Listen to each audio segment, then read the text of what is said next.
Bienvenue dans Pratique ton français avec des histoires. Es-tu prêt à pratiquer ton français et à devenir plus fluide? Commençons.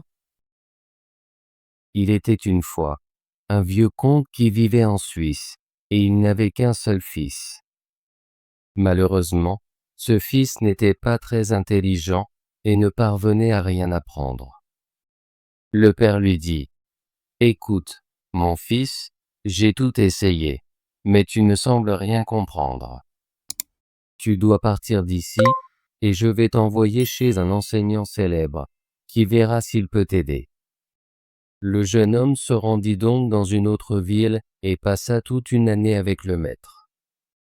À son retour, son père lui demanda : « Alors, mon fils, qu'as-tu appris ? » Le fils répondit : « Père, j'ai appris ce que disent les chiens quand ils aboient. » Le père, choqué, s'exclama : « Oh là là ! C'est tout ce que tu as appris ? Je vais t'envoyer dans une autre ville, chez un autre enseignant. » Le jeune homme alla chez un autre maître et y resta encore une année. Lorsqu'il revint, son père lui demanda à nouveau : « Qu'as-tu appris cette fois-ci ? » Le fils répondit : « Père, j'ai appris ce que disent les oiseaux. » Le père, très en colère, cria : « Oh, espèce de garçon idiot ! Tu as perdu ton temps et tu n'as rien appris. N'as-tu pas honte de me montrer ta tête ? Je vais t'envoyer chez un troisième enseignant. Mais si tu n'apprends rien cette fois, je ne serai plus ton père. » Le jeune homme resta une année entière avec le troisième maître également. Quand il rentra chez lui, son père demanda encore une fois : « Qu'as-tu appris ? » Le fils répondit : « Cher père, j'ai appris ce que coassent les grenouilles. » Le père, furieux, se leva, appela ses serviteurs et dit : « Cet homme n'est plus mon fils. Je l'exile, et je vous ordonne de l'emmener dans la forêt et de le tuer. » Les serviteurs l'emmenèrent, mais au moment de le tuer, ils éprouvèrent de la pitié pour lui et ne purent s'y résoudre. Ils coupèrent plutôt les yeux et la langue d'un cerf pour les rapporter au vieil homme comme preuve. Le jeune homme erra et finit par atteindre un château, où il demanda un endroit pour dormir pour la nuit. Le seigneur du château lui répondit : « Oui, tu peux rester dans la vieille tour, mais fais attention, c'est très dangereux. Elle est pleine de chiens sauvages qui aboient et hurlent toute la nuit, et à certains moments, ils ont besoin d'un homme à manger. » Les gens de la région étaient très inquiets à propos des chiens, et personne ne pouvait les arrêter. Cependant, le jeune homme n'avait pas peur et dit : « Laissez-moi simplement aller près des chiens qui aboient, et donnez-moi quelque chose à leur jeter. Ils ne me feront pas de mal. » Ils lui donnèrent de la nourriture pour les animaux et le conduisirent à la tour. Lorsqu'il entra, les chiens ne lui aboyèrent pas après.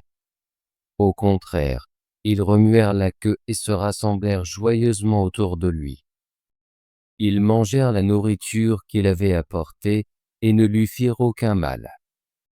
Le lendemain matin, tout le monde fut étonné de le voir sortir sain et sauf. Il dit au seigneur du château : « Les chiens m'ont expliqué dans leur propre langue pourquoi ils sont ici et pourquoi ils apportent des ennuis à la terre. Ils sont sous un sort et doivent garder un grand trésor caché dans la tour. Ils ne peuvent pas se reposer tant que le trésor n'est pas emporté, et j'ai appris comment le faire. » Tout le monde fut ravi d'entendre cela, et le seigneur du château dit qu'il l'adopterait comme fils s'il réussissait. Le jeune homme redescendit, sachant exactement quoi faire, et il remonta un coffre plein d'or. Après cela, les chiens sauvages cessèrent de hurler et disparurent, libérant le pays de leurs troubles. Après un certain temps, il décida de voyager à Rome. En route, il passa près d'un marais où de nombreuses grenouilles croassaient. Il les écouta, et ce qu'elles disaient le rendit pensif et triste. Lorsqu'il arriva à Rome, le pape venait de mourir, et les cardinaux ne savaient pas qui devait être le prochain pape. Ils décidèrent que celui qui montrerait un signe divin devrait être choisi. Juste à ce moment-là, le jeune comte entra dans l'église, et soudain, 2 colombes blanches volèrent sur ses épaules et y restèrent.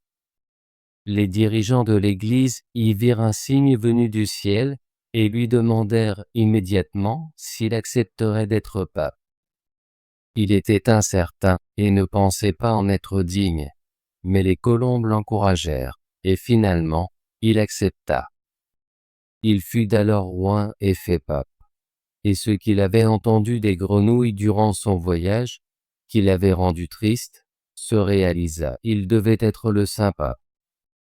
Il devait dire une messe, mais il ne connaissait aucune des paroles. Cependant, les 2 colombes restèrent sur ses épaules, et lui murmurèrent les mots à l'oreille tout au long de la cérémonie. Bravo!